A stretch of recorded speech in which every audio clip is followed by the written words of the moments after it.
a sermon from a Song of Solomon. So let us listen now to God's word as it comes from the second chapter of the Song of Solomon, which can be found on page 588. We will be reading a short passage from this book of poems. Hear now God's word as it comes to us from the Song of Solomon. The voice of my beloved. Look, he comes leaping upon the mountains, bounding over the hills. My beloved is like a gazelle or a young stag.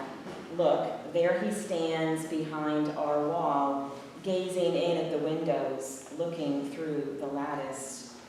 My beloved speaks and says to me, arise, my love, my fair one, and come away. For now the winter is past, the rain is over and gone. The flowers appear on the earth, the time of singing has come, and the voice of the turtle dove is heard in our land. The fig tree puts forth its figs, and the vines are in blossom. They give forth fragrance. Arise, my love, my fair one, and come away.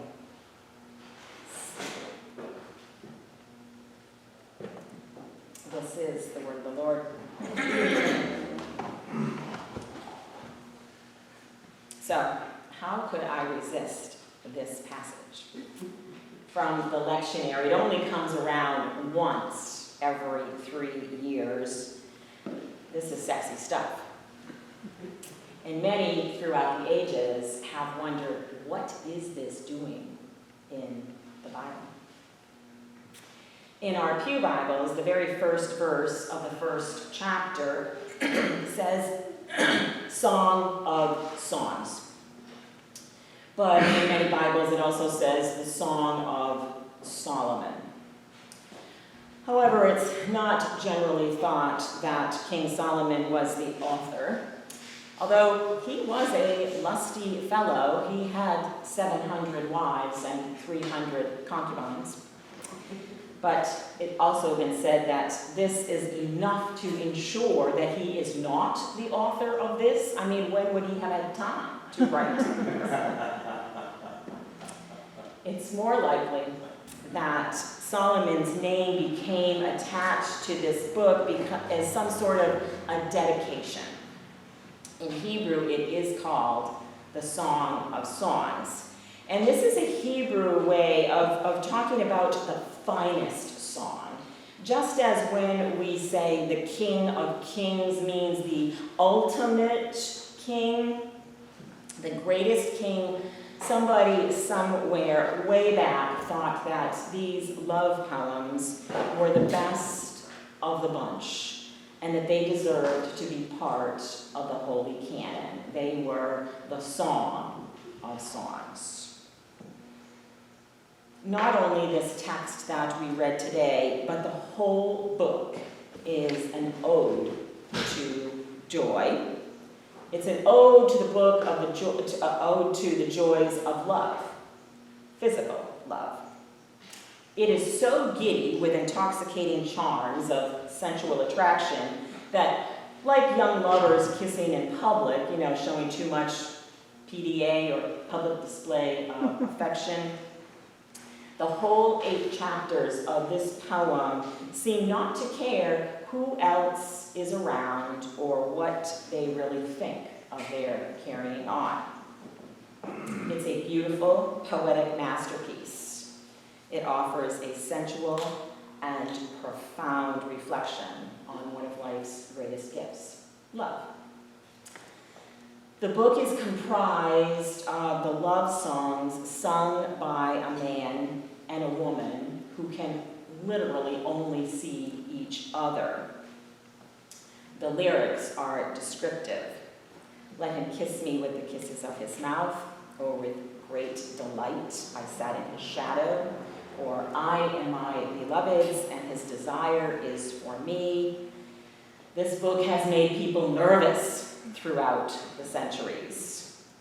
These passages that I just read are not even the most explicit in the book. You can read it, it's only 8 chapters long. As one writer noted, it's almost enough to get the Bible now banned from public libraries.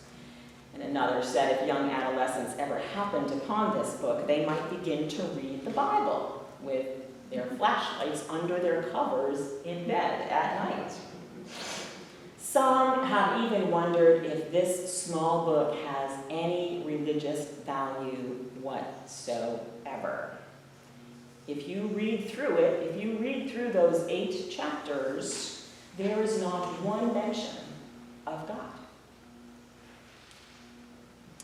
Throughout the centuries of biblical interpretation, people of God have wrestled with what to make of this small book with its celebration of love. Love the way it is meant to be. Marked by passion and the sensuality of nature alongside of it. The most classical interpretation is that it serves as a masterful allegory of God's love for Israel. Or in later times, the love stands in the story for Christ and his church. A description of the ideal relationship between Christ and the church, the Christian faith. Others have said that it's more personal than that, and they have said that perhaps the book is about the love between Jesus and me, between Christ and the individual believer, the individual soul. In the Middle Ages, Saint Bernard of Clairvaux followed the last interpretation mentioned. It's really about Christ and the individual. In fact, he preached 86 sermons on the Song of Songs, and he only covered the first 2 chapters. Preaching 86 sermons on 2 chapters can take the joy out of any subject. And one cannot help but think perhaps that celibate saint protested too much. The vast majority of writers on the subject today, centuries after the early Christian fathers were made nervous by the imagery set forth in these poems, consider it to be just the way it presents itself. A poem celebrating the love between a man and a woman. The word embrace, it means embrace. The word lips, it means lips. Kiss means a kiss, and a man and a woman are just that. In the words of As Time Goes By from the famous Casablanca song or movie, you must remember this. A kiss is just a kiss. It's not a symbol or a sign or an allegory. So, what can it say to us? We didn't discuss the Song of Solomon or the Song of Songs in my Old Testament class. Instead, my Old Testament professor, Julia O'Brien, had us delve into this small book. She split the class into small groups and had us move from one darkened room to another, which she had filled with different sensory experiences. One room was lit with candles and incense and spices, inviting us to read portions of the book that highlighted those very things. Another one was full of slides of luscious fruit and gardens of Eden and various animals and couples in love, all depicting, again, something that is part of this book. But the room that I remember the most vividly was the one where music was playing. And she chose the song Chasing Cars by Snow Patrol. It was a wildly popular song at that point in time, and you may want to try to find it on your little dial. And its lyrics go like this.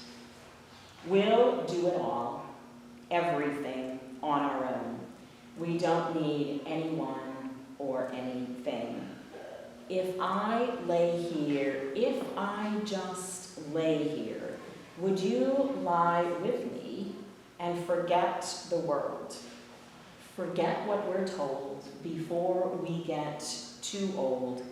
Show me a garden that's bursting into life. All that I am, all that I ever was, is here in your perfect eyes. They're all I can see. It was a perfect song for the Song of Solomon. What Julia was trying to impart to us was the beauty of love, the love that this book exalts and it praises, and the love that God affirms.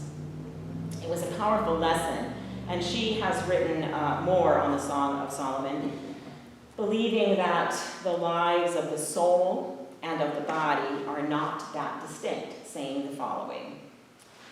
And she's really erudite, so it's a little complicated because she's a professor. But this is what she says. To be in love is to live beyond the boundaries of the self and to enter into a realm of sheer delight in which the human and the divine can merge. Human love both allows us to celebrate God through our bodies and educates us in loving and in being loved. Song of Solomon celebrates and perhaps even creates the feelings of passionate desiring and knowing oneself to be passionately desired. With loving and being loved while loving and being loved are not the only goals of human existence, they can be transformative experiences that not only lead us to praise the one who makes joy possible, but also exercise our capacities for love. Glimpsing oneself not as perfect, but perfect for someone, wanted, sought after, is a cause for singing both secular love songs and hymns. This relationship that we find in the Song of Solomon, it's a healthy one. It's full of mutual affection and patience and integrity and companionship and loyalty and dreams and encouragement. This passage in particular invites us into the joyful anticipation of being connected to nature, as the beauty of nature in this poem is all throughout it. It allows us to be connected to one another and to God. It is a song of hope, inspiring us to be transformed by the renewing power of love. We come together to this text as we begin to vision and hope and be attentive to God's guidance for our congregation in the future. How might these words of these young lovers model how we move forward? Preacher can do anything with words, can't they? First, let us be thankful for that relationship described in the Song of Solomon, that the love they share is indeed a gift of God. It's good and it's right and it's blessed by God. But also there are 3 verbs that are part of these 8 chapters that are important and they might help us. They're listen, look, and arise. Listening. The woman in these poems, she's attentive, as is the man. They are fully engrossed in accepting the gifts that they bring to one another. It gives them both delight and joy. Listening says to someone else, I value what you are saying. I value what you have to offer. And it's also important for us to listen for God's voice, for discernment, to be attentive to where and how God may be speaking. both in prayer and in devotional time, but also throughout our days when we may hear the little whispers of God. When we listen well, it causes us to look. The young woman speaking in the poem says, "Look, he comes leaping upon the mountains." There is anticipation and energy, and there's hope of a new day dawning. One senses there have been some difficult times for the couple, but now those days are no longer. For she then says, "For the winter is now past. The rain is over and gone." We too must look and truly see one another and honestly assess, but also imagine the possibilities for a future.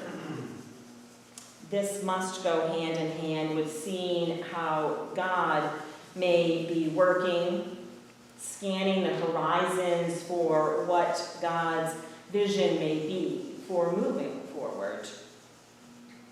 And then as we look and listen, being drawn into God's presence, opening ourselves, this becomes an invitation for us to then do. Or in the words of the young people in the book, to arise.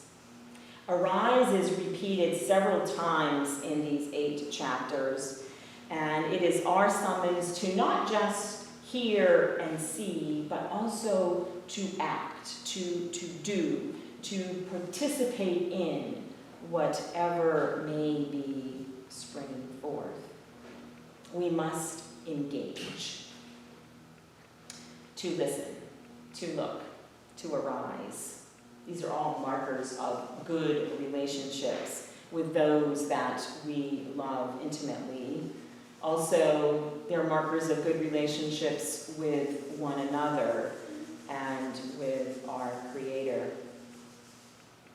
At first glance, one wonders why the lectionary chose to pair this passage with the Markan passage that we read, with this seemingly nitpicky conversation between the Sadducees and Pharisees on one side and Jesus and the disciples on the other side, about washing your hands before a meal.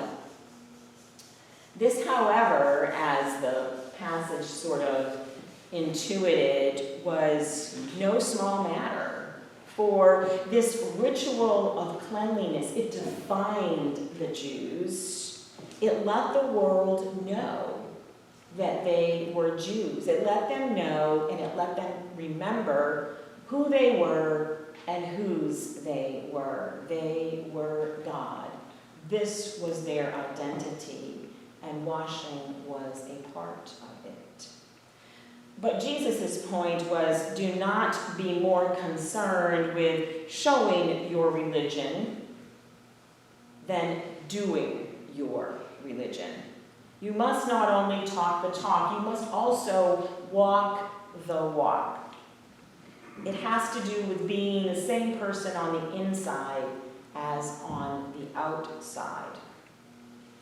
Or as Will Rogers once described it, it is living in such a way that you would not be ashamed to sell your parrot to the town gossip.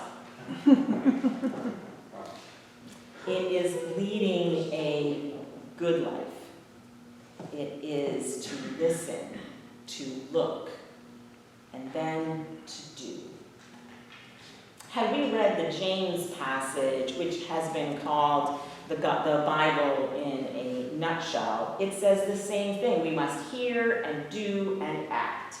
All of these passages remind us that in our lives and in our faith, it is not enough to simply think or believe something.